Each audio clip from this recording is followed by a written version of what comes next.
இவங்க தான் ரேணுகா, தமிழ் ஆசிரியை. எங்களுக்கு எப்போல்லாம் இங்கிலீஷ்ல இருந்து தமிழ்ல ஒரு டாக்குமெண்ட்டை டிரான்ஸ்லேட் பண்ண நினைக்கிறோமோ அப்பப்பே நாங்க பார்க்குற ஒரு சில பேர்ல இவங்களும் ஒருத்தர். ஆனா இவங்க கிட்ட எந்த டாக்குமெண்ட்டை கொடுத்தாலும் ரொம்ப நேர்த்தியா, அதுவும் ரொம்ப சீக்கிரமே பண்ணி கொடுப்பாங்க. எங்களுக்கு ரொம்ப நாளாவே ஒரு டவுட்டு, ஒருவேளை அவங்க வந்து கூகுள் டிரான்ஸ்லேட்டர் தான் யூஸ் பண்ணுறாங்களோ அப்படின்னு நினச்சி கேட்டோம். இல்லைன்னு சொல்லிட்டாங்க. அப்புறம் வேறு எப்படி தான் நீங்கள் பண்ணுறீங்கன்னு சொல்லும்போது தான் அந்த சீக்ரெட்டை அவங்க சொன்னாங்க. அந்த சீக்ரெட் வேறு ஒன்றும் இல்லை, இதோ தெரியுது பாருங்கள், இந்த வெப்சைட்.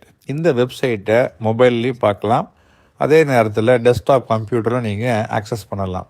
இங்கே இருக்கக்கூடிய ஆப்ஷனை ஃபர்ஸ்ட் இருக்க பாக்ஸில் இங்கிலீஷும், அடுத்த பாக்ஸில் உங்களுக்கு தேவையான லாங்குவேஜ், அதாவது தமிழையும் நீங்கள் செலக்ட் பண்ணிவிட்டு நமக்கு தேவையான டெக்ஸ்ட்டை காப்பி பேஸ்ட் பண்ணி இதில் இன்புட் பண்ணோம் அப்படின்னா இந்த பாக்ஸில் அது டிரான்ஸ்லேட் ஆகி இன்ஸ்டண்ட்டாக நமக்கு அவுட்புட் கிடச்சிரும். கண்டிப்பாக குவான்டிட்டி வைஸ் இது 100% நமக்கு பக்காவாக பண்ணுது. ஆனால் அதே நேரத்தில் குவாலிட்டியை நம்ம ஒரு வாட்டி செக் பண்ணிட்டு தான் அனுப்பணும். இருந்தாலும் கூகுள் டிரான்ஸ்லேட்டரை காட்டிலும் இந்த லிங்கானெக்ஸ் நல்லா தானே இருக்குது. சரி, இதே மாதிரி உங்ககிட்டையும் methods, tools, techniques, tips and tricks இருந்தால் கூட சொல்லுங்கள், அதையும் நம்ம மற்றவங்களுக்கு சொல்லுவோம்.